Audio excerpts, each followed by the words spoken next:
Lesson 2: Crimes Against in Person. What is parricide in Article 246? Parricide. It is commonly the killing of the members of the family, such as murder, his or her mother and father, especially a child and a close relative, legitimate or illegitimate, ascendants or descendants of his spouse. Example of parricide. Stacy Lannert was in the 3rd grade when her father Tom Lannert first began sexually abusing her. Adult near to Stacy, including her mother, suspected that Stacy was being abused but failed to offer help. When Tom turned his attention to her younger sister, Christy, Stacy felt there was only one solution left and killed her father.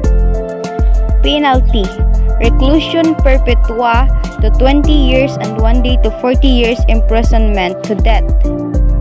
Always remember that brother or sister are excluded for this rule because of collateral relationship. This rule applies to limited relationship only depending on the circumstances.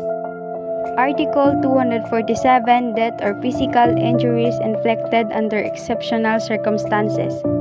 Any legally married person who, having surprised his spouse in the act of committing sexual intercourse with another person, shall kill any of them or both of them in the act of immediately thereafter, or shall inflict upon them any serious physical injury, shall suffer the destero or banishment. Article 247 also provides that if he shall inflict upon them physical injuries of any other kind, he shall be exempt from punishment. And also Article 247 is only utilized as a defense which must be proven by the accused. These rules shall be applicable under the same circumstances to parents with respect to their daughter under 18 years of age under seducer while daughter are having with their parents the law. Article 248: Murder.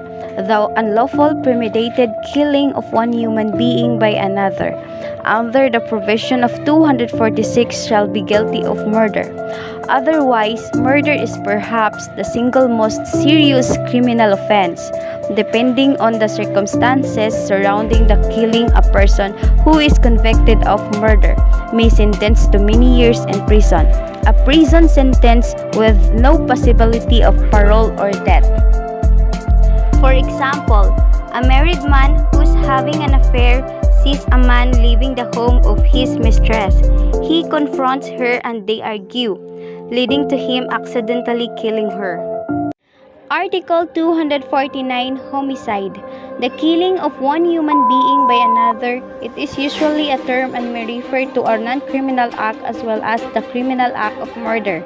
In the provision of 246, parricide shall kill another without the attendance of any of the circumstances enumerated in the next preceding. Article 248 shall be deemed guilty of homicide and shall face the penalty of reclusion temporal 12 years and 1 day to 20 years imprisonment. For example, Albert was using a drug. One day, while he and his friends have a little party outside of his friend's house, and they are drinking a lot. When time has passed by, Albert is already drunk, and he decided to leave his friend's house.